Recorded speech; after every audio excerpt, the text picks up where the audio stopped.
जय माता दी। आप सभी को हर हर महादेव।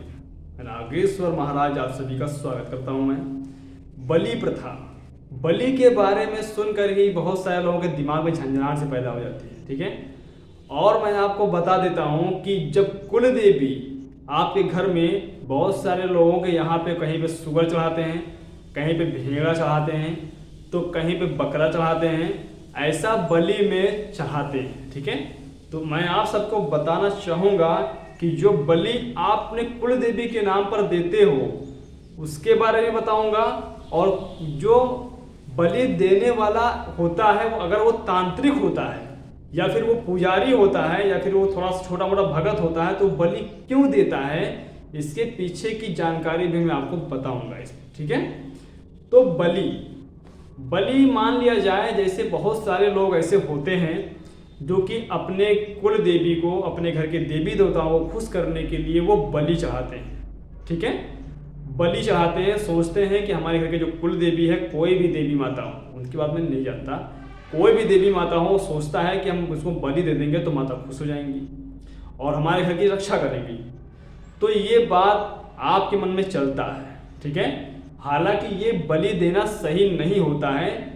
क्यों सही नहीं होता है, इसके पीछे का कारण भी मैं बताता हूँ। ठीक है, जब आप किसी जानवर को की बलि देते हो अपने घर में, तो होता ये है कि जो माता सात्विक तरीके से होते हैं, शीतला माता हो गई, चामुंडा माता हो गई, या फिर महाकाली माता हो गई, दुर्गा माता हो गई, ये बलि के नाम पे बिल्कुल दूर रहती हैं। इनको बलि नहीं चाहिए, इनको बलि नहीं चाहिए होता है। हालांकि जो बड़ी बड़े मंदिर होते हैं, जो शक्तिपीठ होते हैं, वहाँ पे अगर बलि चढ़ाई जाए तो उसकी बात मैं नहीं कर रहा, मैं आपके घर की बात कर रहा। घर में अगर आप बलि देते हो तो इसमें आपका नुकसान है, ना कि फायदा है।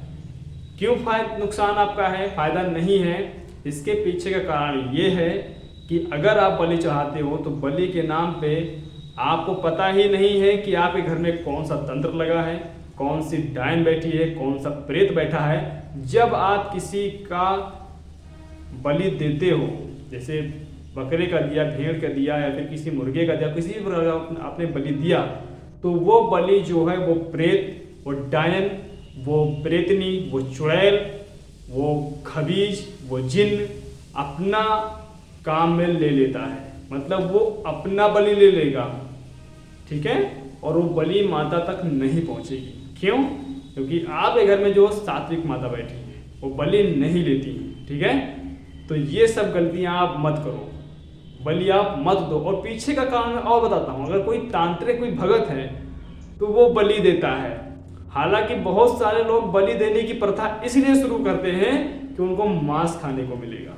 ठीक है, सोच रहे होते हैं ये बात कि सारे लोग पैसा इकट्ठा करके फिर लेकर आएंगे और चढ़ाएंगे और फिर जो है उसको हम खाएंगे आराम से। इसीलिए भी लोग लेकर आते हैं। इसीलिए लोग पहले जो दारू शराब पीते थे, तांत्रिक छोटे मोटे भगत हुआ करते थे, तो ये बलि के नाम पे लोगों को, अपने परिवार वालों को बेवकूफ़ बनाते थे। और आज भी ये प्रथा चली आ रही है। ठीक है, बेवकूफ़ कैसे बनाते हैं बलि के नाम पे, इसके पीछे का कारण मैं बताता हूँ। जैसे मान लिया जब कोई आपके घर के चाचा है या बड़ा बाप है या फिर फैमिली का या फिर आपके खानदान का कोई भी हो, ठीक है, अगल बगल का, आपके पिता 4 भाई हैं, 5 भाई हैं, 2 भाई, 1 भाई है, उसमें से कोई भी, उसके बाप, उसके लड़के का लड़का, उसके लड़के का कोई तांत्रिक अगर बन गया आपके खानदान का, आपके पटीदार का, तो वो उसको पता हो जाता है कि बलि जो हम दे रहे हैं ये बलि स्वयं माता नहीं ले रही है, बलि हम तंत्र को दे रहे हैं, भूत प्रेतों को दे रहे हैं, डायन डंकनियों को दे रहे हैं। तो वो काली माता के नाम पे बलि देगा, चामुंडा माता के नाम पे बलि देगा, या फिर और कोई माता होंगी उनके नाम पे बलि देगा, लेकिन वो बलि माता नहीं लेगी। वो बलि जाएगी उसके नाम से, जो प्रेत बैठा होगा, जो डायन बैठे, जो डंकनी बैठे, जो खबीज बैठा होगा, जिन बैठा होगा, जो कोई भी तंत्र बड़ा बैठा होगा, वो उसी के नाम पे वो बलि चली जाएगी और वो प्रेत बलवान हो जाएगा। और फिर जब वो बलवान होगा तो जो तांत्रिक होगा, छोटा मोटा जो भगत होगा, वो उन्हीं से काम करवाएगा।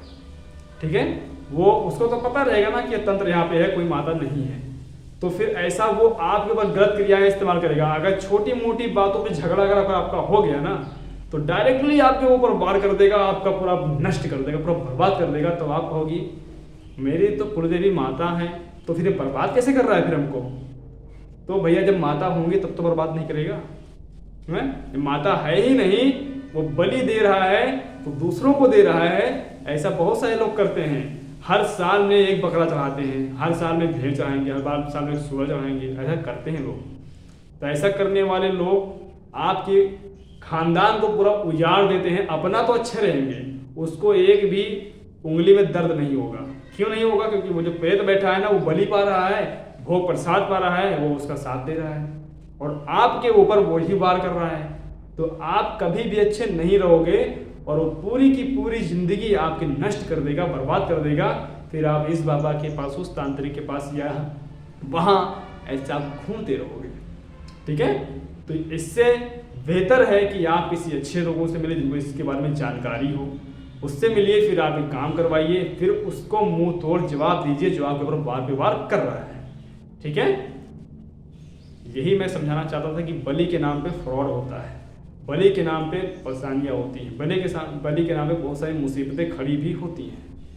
ठीक है? ऐसा होता ही है। मैं बड़े बड़े मंदिरों की बातें नहीं कर रहा, बड़ी बड़ी माताओं के शक्तिपीठ की बात मैं नहीं कर रहा, मैं गांव खेड़ों की बात कर रहा हूँ, जहाँ पे लोग अपने फ़ायदे के लिए इस्तेमाल करते हैं, अपने फ़ायदे के लिए ऐसा करते हैं, दूसरों को परेशान करने के लिए ऐसा करते हैं। मैं उनकी बात कर रहा हूँ। ठीक है? ये वीडियो पसंद आया आपको तो लाइक करें, नए हो चैनल को सब्सक्राइब करें। जय माता, जय भैरव, जय महाकाल, जय महाकाली, जय गुरुदेव, हर हर महादेव, शंभो सूत्रधारी, जय श्री राम।